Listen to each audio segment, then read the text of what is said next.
Halo adik-adik kelas 6, selamat pagi.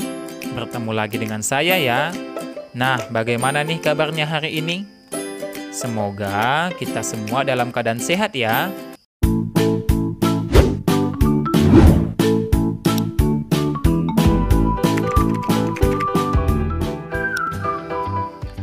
Adik-adik, pada video pembelajaran kali ini, kita belajar tema 3, tokoh dan penemuan. Sekarang kita masuk ke subtema 1, penemu yang mengubah dunia pada pembelajaran yang ketiga. Menjelaskan informasi berdasarkan struktur teks eksplanasi. Ayo adik-adik, ingat kembali, teks eksplanasi mengandung suatu pokok pembicaraan. Kita dapat menemukan informasi dari teks eksplanasi dengan menjawab pertanyaan apa, siapa, di mana, kapan, mengapa, dan bagaimana. Dan juga biasanya berapa. Teks eksplanasi bertujuan untuk memberikan penjelasan kepada pembaca mengenai proses terjadinya sesuatu. Teks eksplanasi memiliki struktur agar dapat dipahami dengan mudah. Struktur teks eksplanasi terdiri atas pernyataan umum atau pembuka, deretan penjelas atau isi, dan penutup atau simpulan. Bagian pernyataan umum berisi informasi singkat tentang hal yang akan dibicarakan. Bagian penjelas berisi urutan uraian atau penjelasan tentang proses dari suatu peristiwa yang terjadi. Dan bagian penutup berisi simpulan dari teks atau dapat juga berisi pendapat penulis mengenai fenomena yang dijelaskan dalam teks. Nah adik-adik, coba perhatikan teks berikut ini. Judulnya adalah James Watt, sang penemu mesin uap. James Watt adalah penemu yang mengembangkan mesin uap sehingga menjadi dasar dari revolusi industri. Ia lahir pada tanggal 19 Januari 1736 di Greenock, Skotlandia. Ketika berusia 18 tahun, Watt melakukan perjalanan ke London untuk melanjutkan studi tentang pembuatan instrumen dan peralatan selama 1 tahun. Setelah itu, ia kembali ke Skotlandia dengan tujuan membuat sendiri bisnis pembuatan instrumennya. James Watt mulai melakukan percobaan setelah temannya, Profesor John Robinson, mengenalkan tentang mesin uap. Pada tahun 1765, dia berhasil membuat sebuah model mesin uap yang dapat bekerja dengan baik. Sebagai penghargaan atas jasa-jasanya dalam pengembangan mesin uap, nama Watt diabadikan dan dijadikan sebagai satuan energi dengan simbol W oleh International System of Units atau SI, seperti yang kita kenal sekarang. Ia dikenal memberi dampak positif bagi manusia.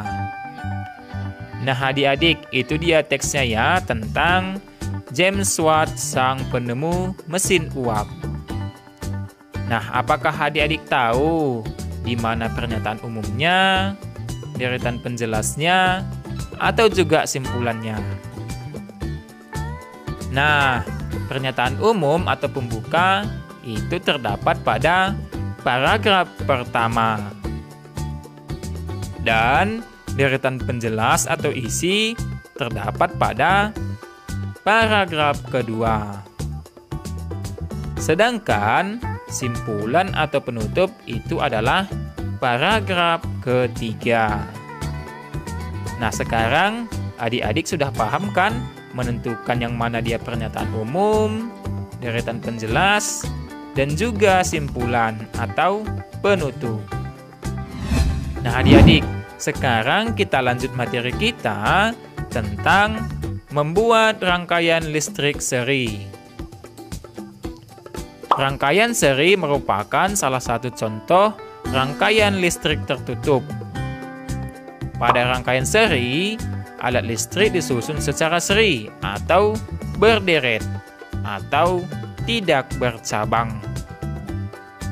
Pada rangkaian seri, jika salah satu lampu padam, lampu lainnya akan ikut padam karena arus listrik terputus. Nah, adik-adik, coba perhatikan gambar rangkaian seri berikut ini. Pada rangkaian seri tersebut, kedua lampu disusun secara seri. Jika lampu L1 padam, maka lampu L2 juga ikut padam. Rangkaian seri dapat digunakan pada senter dan lampu hias. Nah, sekarang coba kita selesaikan soal latihan berikut ini. Pertanyaan pertama. Mengapa jika salah satu lampu pada rangkaian seri padam, lampu lain juga ikut padam? Jelaskan. Nah, adik-adik sudah tahu kan jawabannya?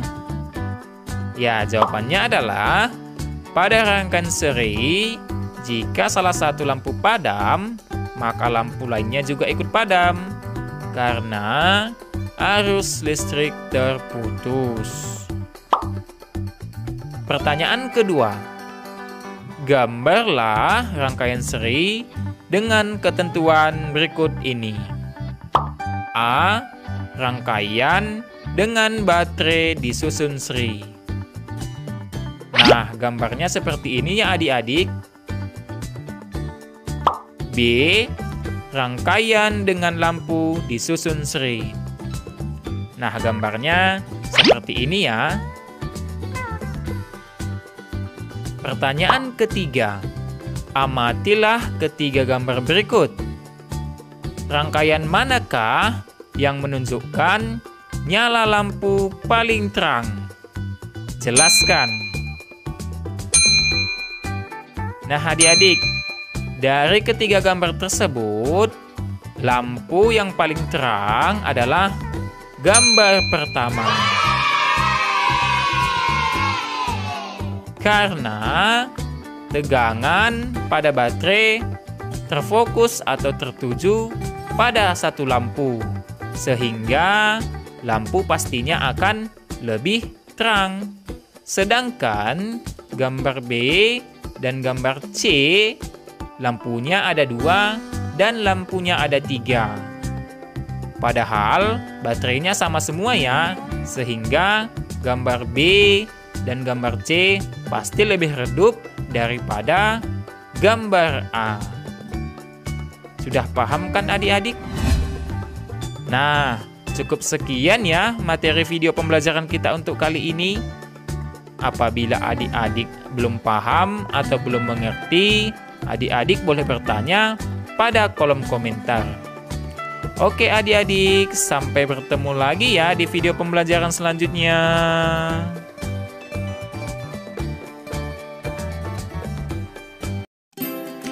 Halo adik-adik kelas 6, selamat pagi.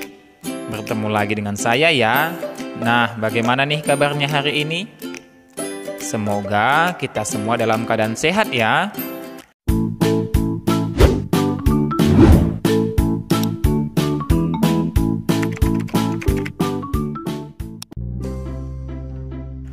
Adik-adik, pada video pembelajaran kali ini kita belajar tema 3, tokoh dan penemuan.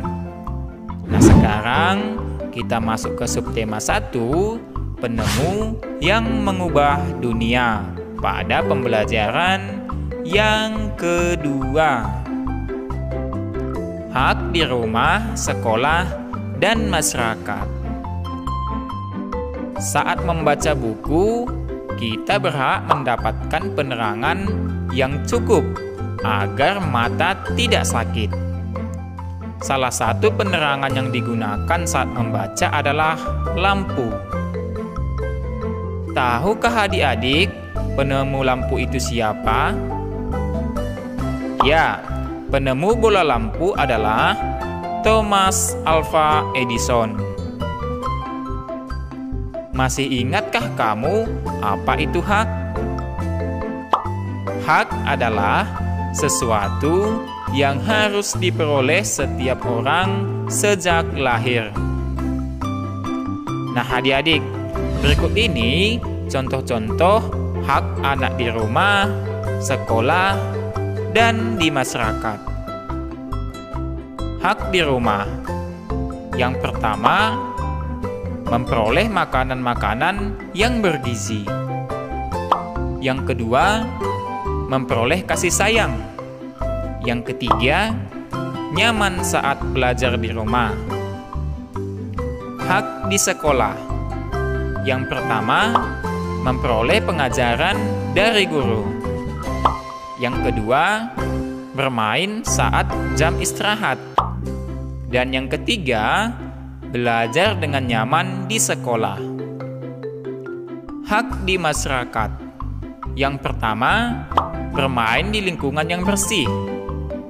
Yang kedua, ikut serta dalam kerja bakti. Dan yang ketiga, memperoleh rasa aman saat bermain.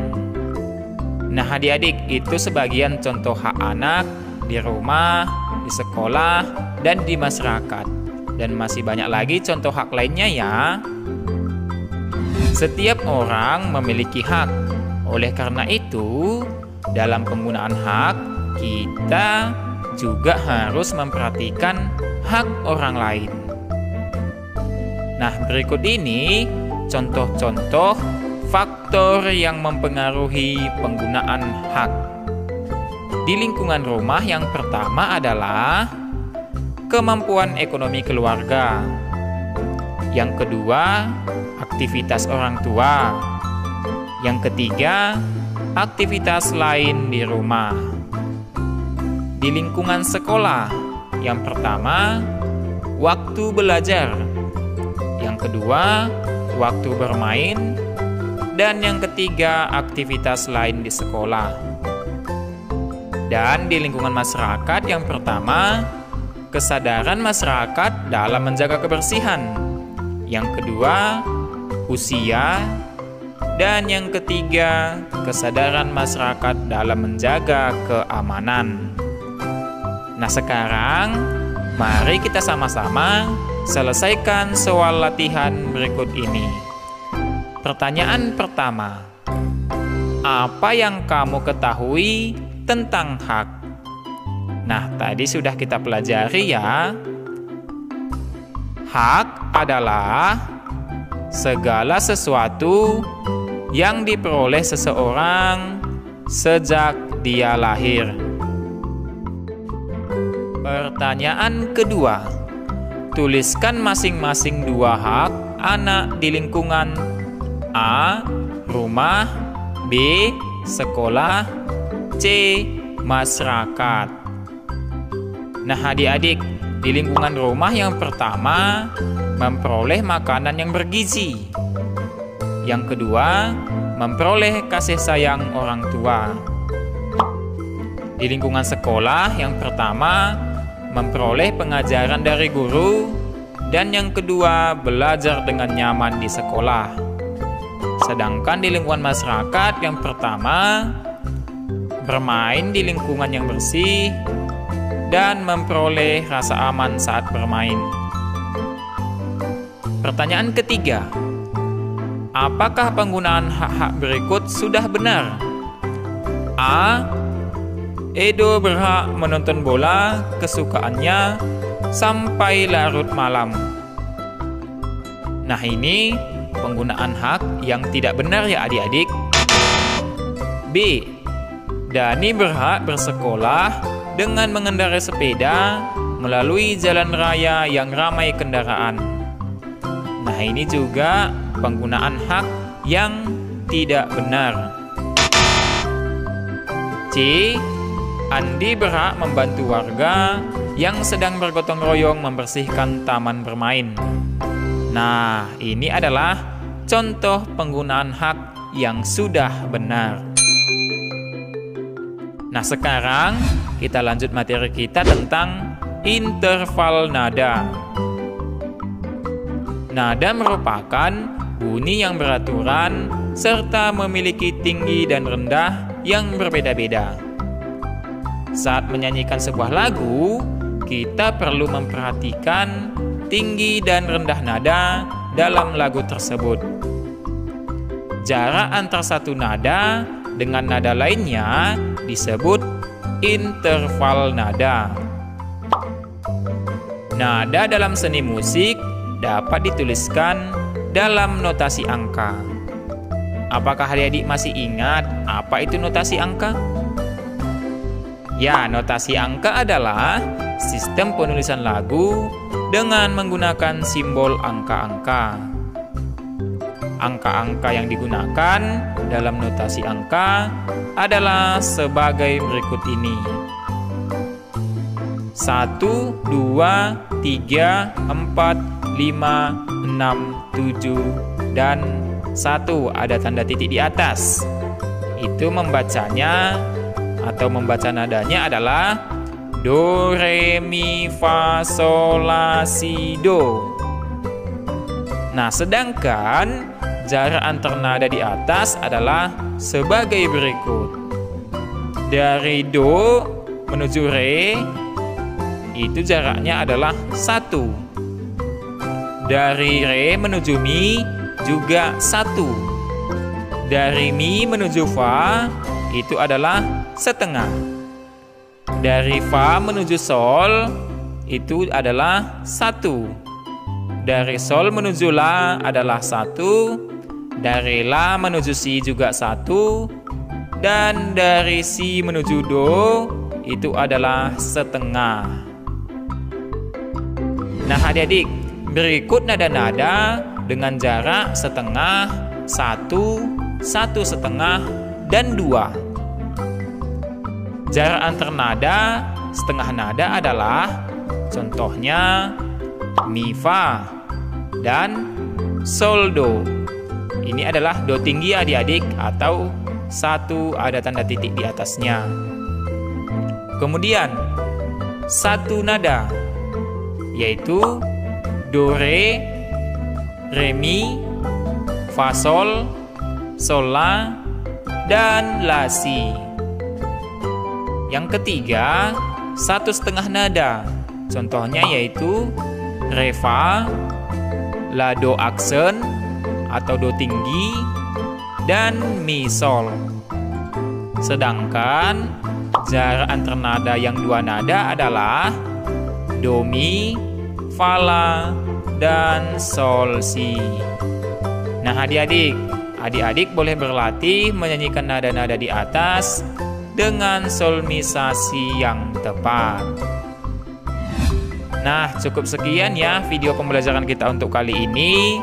Semoga melalui video pembelajaran ini adik-adik dapat lebih memahami dan mengerti pelajaran yang ada di sekolahnya, khususnya kelas 6 SD.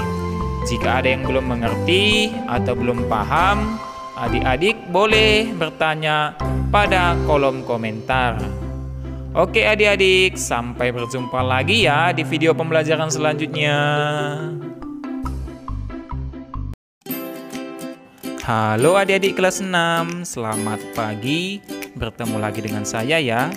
Nah, bagaimana nih kabarnya hari ini? Semoga kita semua dalam keadaan sehat ya.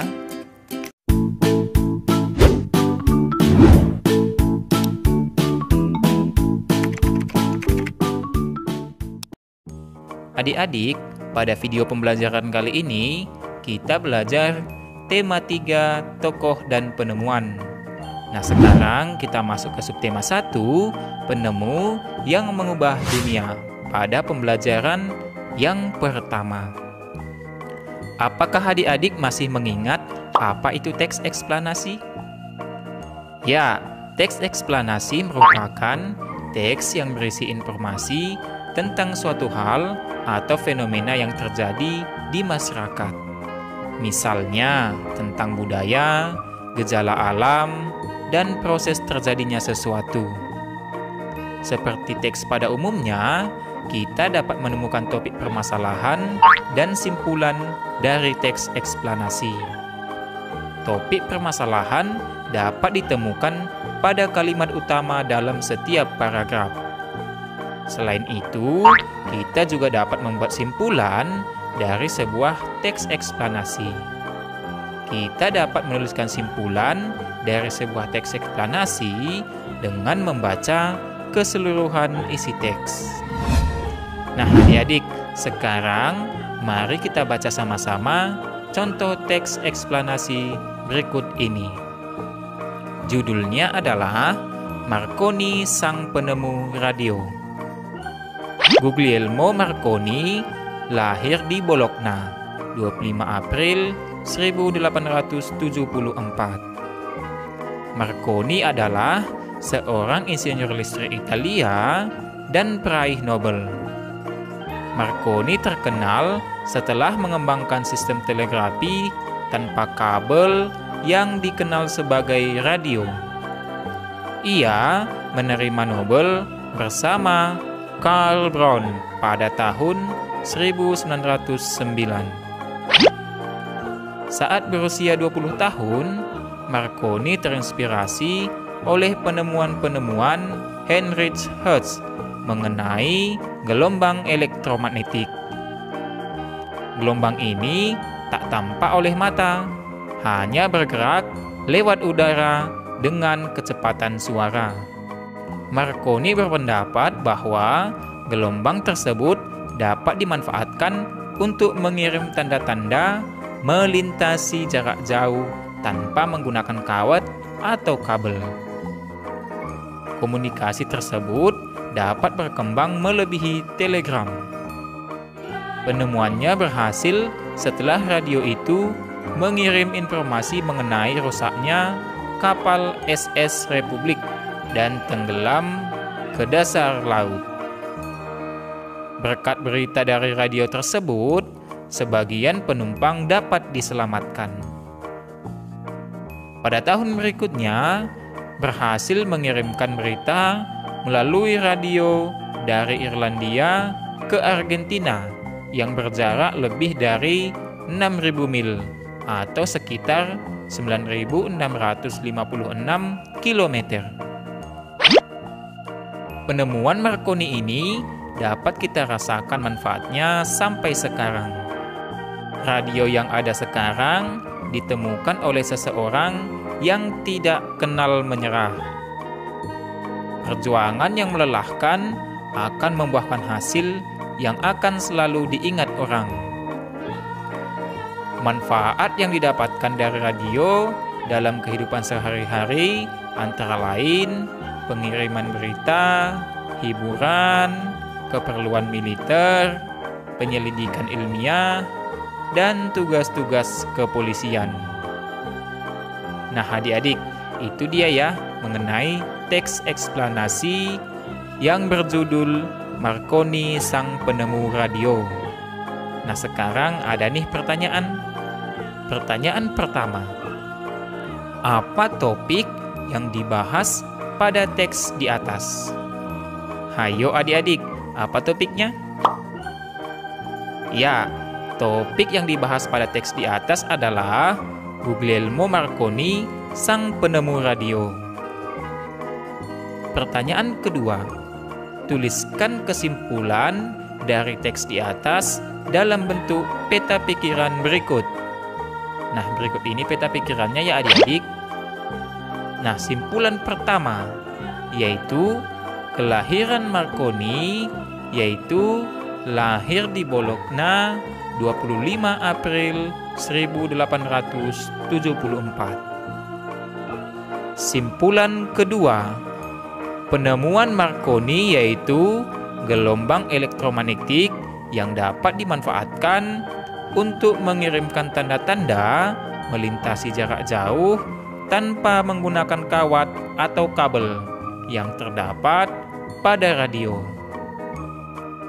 Dan simpulan yang ketiga, pengaruh penemuan Marconi adalah radio dapat dimanfaatkan untuk pengiriman berita, hiburan, keperluan militer, penyelidikan ilmiah, dan tugas-tugas kepolisian. Nah adik-adik, sekarang kita lanjut materi kita tentang rangkaian listrik. Peralatan elektronik yang ada di rumah kita dapat menyala karena adanya arus listrik dan rangkaian listrik. Contoh peralatan elektronik yaitu lampu, senter, dan televisi. Rangkaian listrik tersusun dari komponen-komponen yaitu sumber listrik, konduktor listrik, dan alat listrik. Selain itu, kita juga memerlukan saklar, yaitu alat yang dapat menyambung dan memutus arus listrik dalam rangkaian listrik. Dalam rangkaian listrik sederhana, sumber listrik misalnya baterai, komponen konduktor misalnya kabel listrik. Nah adik-adik, coba perhatikan gambar berikut ini. Baterai berfungsi menghasilkan listrik. Arus listrik mengalir dari kutub negatif ke kutub positif baterai. Kabel listrik berfungsi sebagai konduktor yang mengalirkan arus listrik. Lampu berfungsi mengubah energi listrik menjadi energi cahaya. Dan saklar berfungsi untuk menyambung atau memutuskan aliran listrik. Rangkaian listrik dapat dibedakan menjadi rangkaian terbuka dan rangkaian tertutup. Nah, pada rangkaian terbuka, salah satu komponen rangkaian tidak terhubung. Sedangkan pada rangkaian tertutup, semua komponen terhubung. Rangkaian tertutup dapat dibedakan menjadi dua, yaitu rangkaian seri dan rangkaian paralel. Contoh rangkaian seri seperti ini ya adik-adik, dan rangkaian paralel seperti ini. Beberapa peralatan elektronik yang ada di rumah kita tersusun dalam rangkaian seri. Nah, ciri-ciri rangkaian seri adalah sebagai berikut. Yang pertama, rangkaian seri dipasang secara berurutan atau seri dan tidak bercabang. Yang kedua, jika salah satu lampu padam, lampu lainnya ikut padam karena aliran listrik terputus. Contoh peralatan yang menggunakan rangkaian seri adalah senter. Nah adik-adik, sekarang coba kita selesaikan soal latihan berikut ini. Pertanyaan pertama, apa saja komponen-komponen yang menyusun sebuah rangkaian listrik? Jawabannya apa adik-adik? Ya, jawabannya adalah sumber listrik, konduktor listrik, alat listrik, dan saklar. Pertanyaan kedua, apa perbedaan antara rangkaian terbuka dan tertutup? Ya, jawabannya adalah rangkaian terbuka, salah satu komponen rangkaian tidak terhubung. Sedangkan rangkaian tertutup, semua komponen terhubung.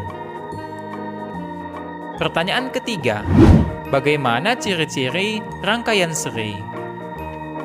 Jawabannya yaitu yang pertama, rangkaian listrik dipasang secara berurutan atau seri dan tidak bercabang. Yang kedua, jika salah satu lampu padam, lampu lainnya ikut padam karena aliran listrik terputus. Yang keempat, perhatikan gambar berikut ini. Tunjukkan dengan garis dan beri nama komponen-komponen dalam rangkaian listrik tersebut.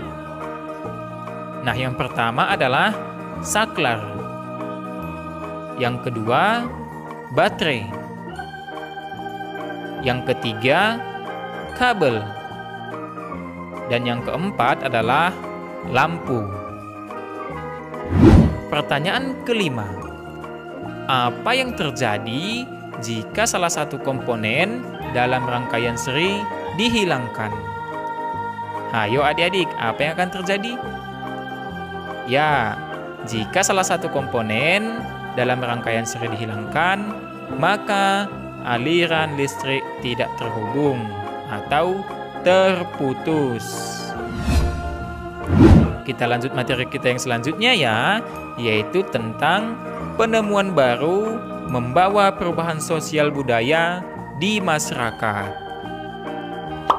Perubahan sosial budaya merupakan perubahan yang meliputi perilaku, sikap, nilai, dan tata kehidupan masyarakat. Perubahan sosial budaya biasanya terjadi dari kehidupan tradisional menuju kehidupan modern.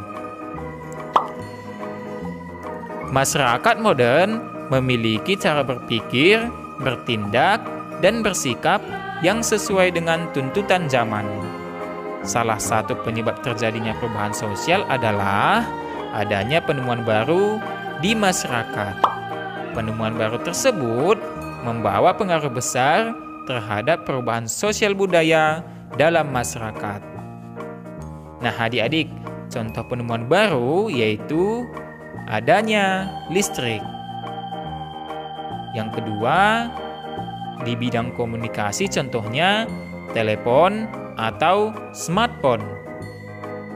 Dan di bidang transportasi contohnya mobil, motor, bus, kereta api, kapal laut, pesawat terbang, dan lain-lain. Nah, adik-adik, manfaat perubahan ini adalah membuat hidup manusia menjadi lebih mudah, cepat, dan lebih baik. Nah, adik-adik, cukup sekian ya materi video pembelajaran kita untuk kali ini. Semoga melalui video pembelajaran ini, adik-adik dapat mengerti dan memahami pelajaran yang ada di sekolahnya. Nah, apabila ada yang kurang mengerti atau belum jelas, adik-adik boleh bertanya pada kolom komentar. Oke adik-adik, sampai ketemu lagi ya di video pembelajaran selanjutnya.